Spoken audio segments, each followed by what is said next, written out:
Good morning. It is Mrs. Hernandez. It is time for our math lesson for Monday, April 13th. Today's math lesson is starting a new unit on decimals.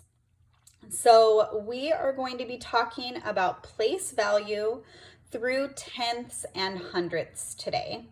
So there's two strategies that I want to talk to you about today. The first strategy is thinking about money, okay?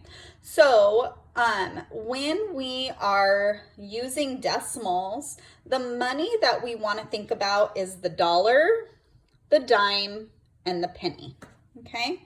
So a dollar is one whole, okay? So for a dollar, it would be one in the ones place, and then the decimal, and then there are no dimes and no pennies. So it's just 1.00 or $1. A dime is worth 10 cents, okay? Now there are 10 dimes that make a dollar, right? So a dime is 1/10 of a dollar. So if you have a dime, you have $0, you have 1 dime, and you have 0 pennies. So it's 0 and 1/10, okay? Then we have the penny, okay? A penny is worth 1 cent. It takes 100 pennies to make a dollar. So if you have a penny, it's worth 0 ones, there are 0 tenths, and there is 1 penny in the hundredths place, okay? So the dollars place, that's called the ones place. So that would be how many dollars you have. The dimes, that's your tenths place. So that would be how many dimes you have. And the pennies, that's your hundredths place. So that would be how many pennies you have. Okay, so one way to think of decimals is through money. Another way that we can think about decimals is through models. So if you have a model that's the tenths, so there are 10 bars in this model, and if we have one of them shaded in, that's 1 out of 10, right? So we already know as a fraction, that would be 1/10. But as a decimal, there are 0 wholes, right? And then there's 1/10. So if we are going up here to our place value chart, there's 1 in the tenths place. And you do not have to place a 0 if there's no hundredths after the tenths, but you can, okay?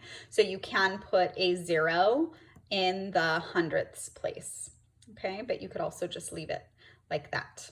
Okay, this is a hundredth chart because there are 100 little squares in this chart, okay? So 1 shaded in is 1 out of 100, right? So that is equivalent to 1/100th.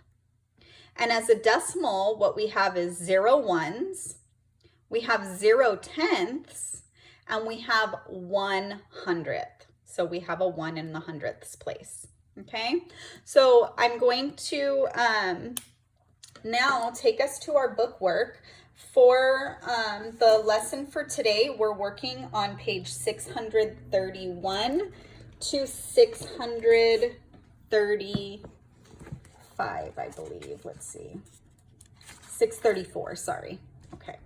So here is the math page starting at page 631.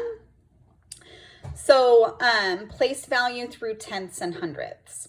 A decimal is a number that uses place value and a decimal point to show part of a whole.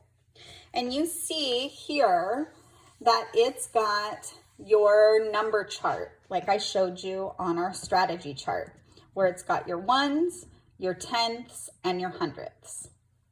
So now it says build it. Kendra has $1, 3 dimes, and 3 pennies.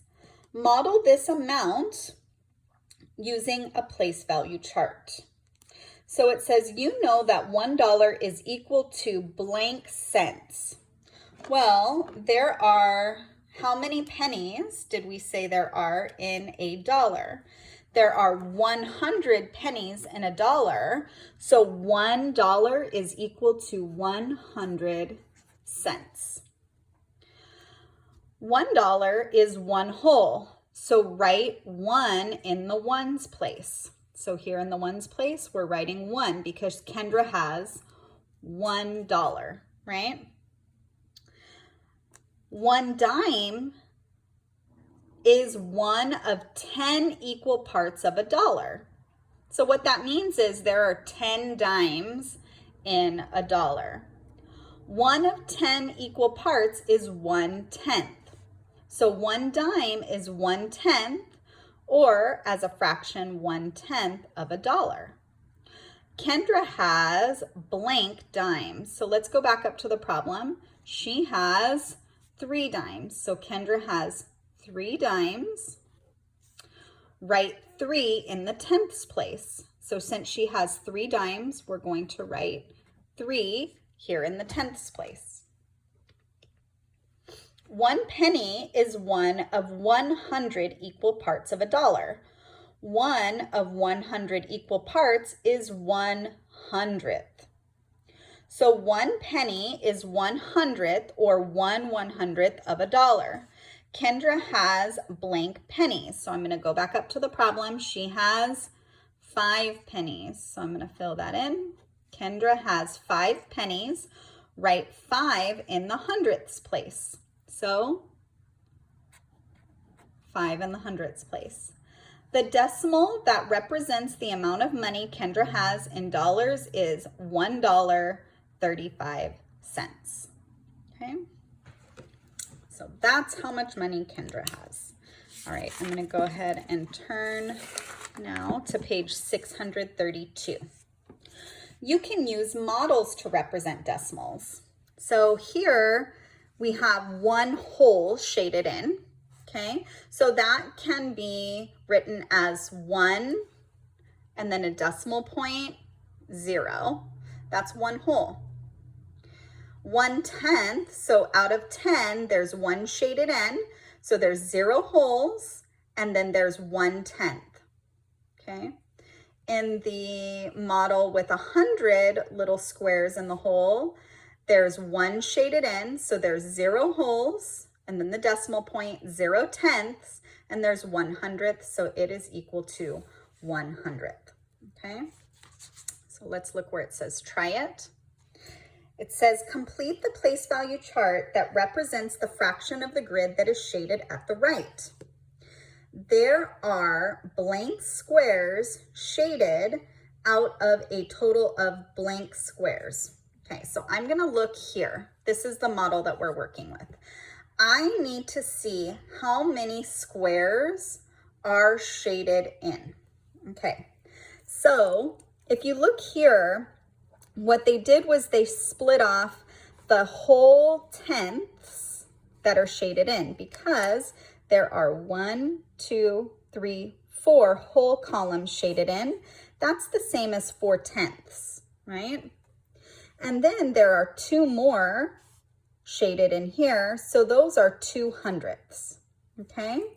So that means in this model, 4/10, that's 40 little squares, plus 2 more, that's 42 squares that are shaded in.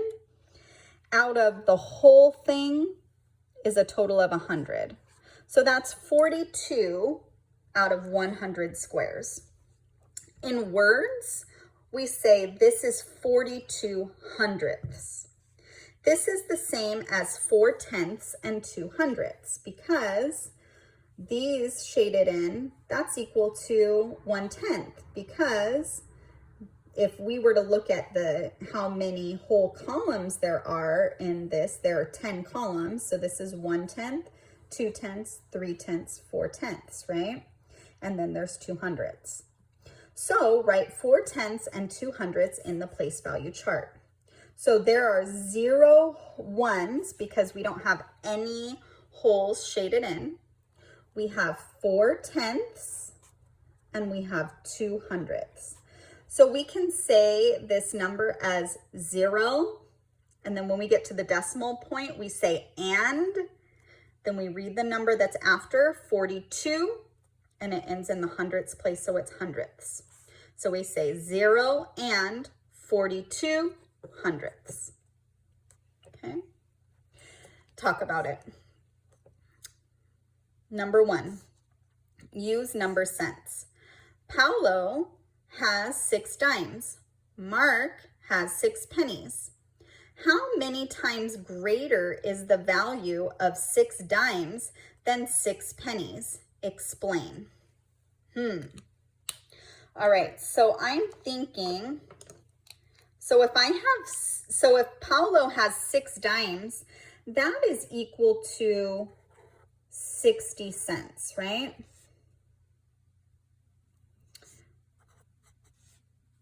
And Mark, so this is Paolo. Mark has 6 pennies. That's equal to 6 cents, right? All right. So if I were just thinking 6 cents,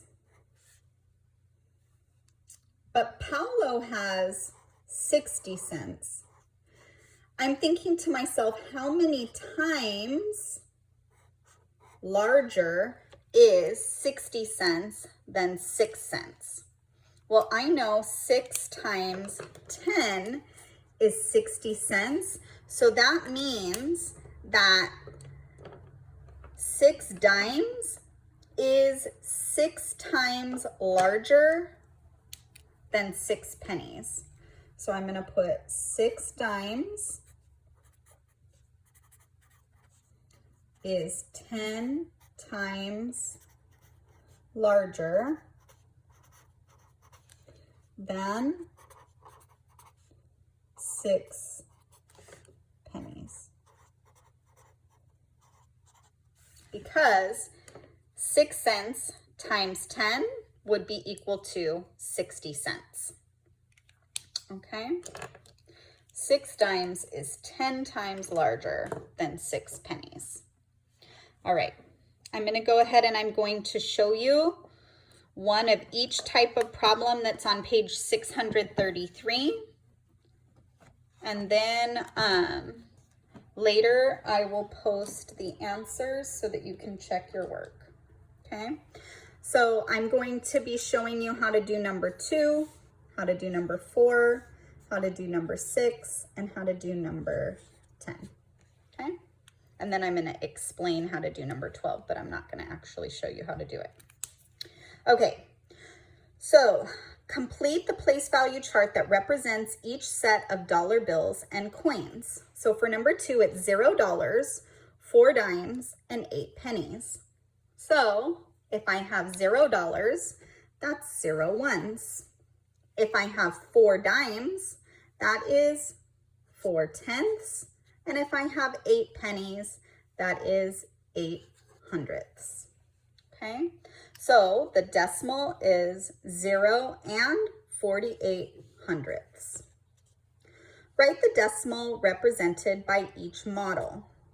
So here I have tenths because there are 10 columns in the whole, and I have 3 shaded. So that means I have 0 ones because I don't have any shaded in, and then I put my decimal point. I have 3 tenths, and I have no hundredths. So I can just leave it as 0 and 3 tenths. I could also write it, I could say there are 0 ones, there are 3 tenths, and there are 0 hundredths. You can write this one either way, and it is correct, okay? Write each decimal 2 tenths. So I have in 2 tenths, I would have 0 ones and I would have 2 in the tenths place, and then I have 0 hundredths. So I could write it as 0 and 2/10, or I could put there are 0 ones, there are 2/10, and there are 0 hundredths. Okay, so I could write that either way. All right. Now I'm going to shade each model to represent each decimal. So here I have 0 and 7/10. So I need to shade 7/10. Each one of these is a tenth, so I'm going to shade 1, 2,